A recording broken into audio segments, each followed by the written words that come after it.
Welcome to the Art of Listening to Your Body podcast. My name is Jin Ong and I'm your host.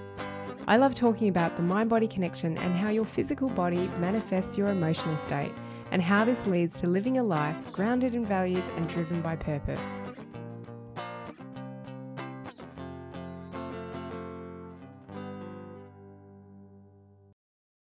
Welcome to today's podcast. Let's talk about the deeper emotions governed by your shoulders. Your shoulders represent a lot around your ability, or rather inability, to say no. And in general, the shoulders hold energy around your sense of responsibility. There are 17 muscles that attach to each of your shoulders, and all of these are meant to work together. You have muscles that attach from your shoulder up into your neck, into your back, ribs, your collarbone, and that little hyoid bone, which is that horseshoe bone at the front of your throat. So the shoulder can cause referred pain far and wide. It's important to note that tight shoulders don't always just need to be stretched. So if you're stretching your shoulders and they're not improving, it could be because they're tight, but because they're weak. Other physical issues that can affect the shoulders are rotator cuff tears. You have a few key muscles that control shoulder movement, and sometimes these can get torn. Loose shoulders that dislocate easily is another issue, and frozen shoulder, which I'm going to go into more detail because I love this condition. Physically, observe your shoulder structure. Are you bulky or are you thin and wiry? And take a look at the position you hold them in. The posture you hold your shoulders in can indicate a lot. Many of you would be familiar with a depressed posture, where the shoulders are rolled forward and a bit droopy. This posture protects the heart. This is also a good example of how you all have the ability to read the body and the signs it gives you simply by observing. It's how we know when someone isn't quite right, even though they tell you nothing is wrong. There's a great talk by Cuddy on YouTube. She talks about power postures and how adopting certain postures causes a release of different hormones that in turn make us feel different. I'll link to them in the notes. Remember, changing physical structure is one element, and addressing underlying emotions is another. They both play into one another. Emotional states can cause your physical structures to play up and vice versa. Now take note of the tension you may be holding. Are your shoulders near your ears, or do you have them pulled back in an effort to stand up straight, or do they feel sore and tired? The words I often hear people use to describe their shoulder discomfort is that they feel like there's such a burden on them, but they can't tell people about this. Or I feel like I've got the weight of the world on my shoulders. Or there's too much responsibility. Or I've just got to do it. I like to split the feminine, the left side, and the masculine, right side.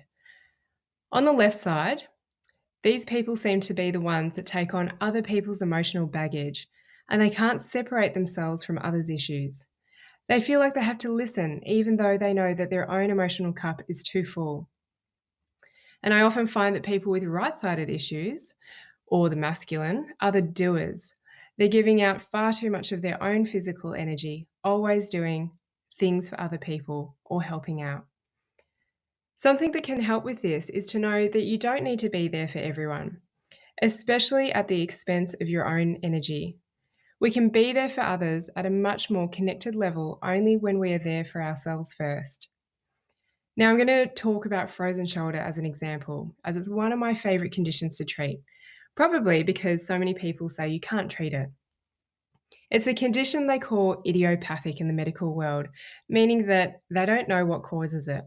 Some say it can be due to underlying systemic issues like diabetes and thyroid function problems, but I've treated many cases and I've never seen it in anyone with diabetes or thyroid problems. It often gets misdiagnosed, overdiagnosed, or not diagnosed early enough.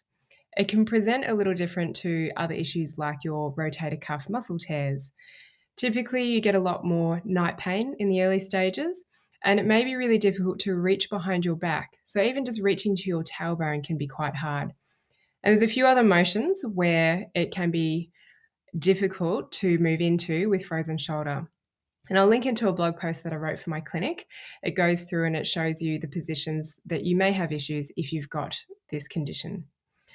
Given it has no known cause, that's when I love to look into emotions. In all the people I've treated with frozen shoulder, the stress in their life has been pretty significant. The most common issues I've noticed is in people who are taking care of terminally ill family members or friends, divorce, or bullying. Unfortunately, it can switch between one shoulder to the next when all this stuff is going on in their life. Again, if I relate some stories to the left and right, it may be easier for you to understand. In the situation of looking after a loved one that's unwell, it could be that emotionally you're not doing very well for a variety of reasons, but because you feel that that person is far more worse off than you listen to all of their emotional woes and find it difficult to tell them that it's just too much for you. On the other hand, if your right side is affected, it can be that you are doing too much for them on the physical level in an effort to try and help them out, even though you don't have the energy there. It all comes back to a choice, as we have a choice in everything we do. You can either choose to let yourself be in that position where you drain your energy, or you can choose and learn to say no.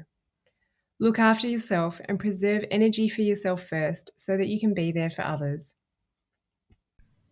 If you're a health and wellness practitioner, physical therapist, body worker, coach or trainer, and want to learn more about how to read the body and understand the deeper emotions at play behind physical issues, I've got an offer for you. I'm launching a new online training start of June where I'll support you with video content, live group calls, and ongoing coaching to help you understand this work in a simple and practical way, give you confidence to integrate this work into your practice, and deliver a really holistic approach that helps your clients get unstuck and moving forwards.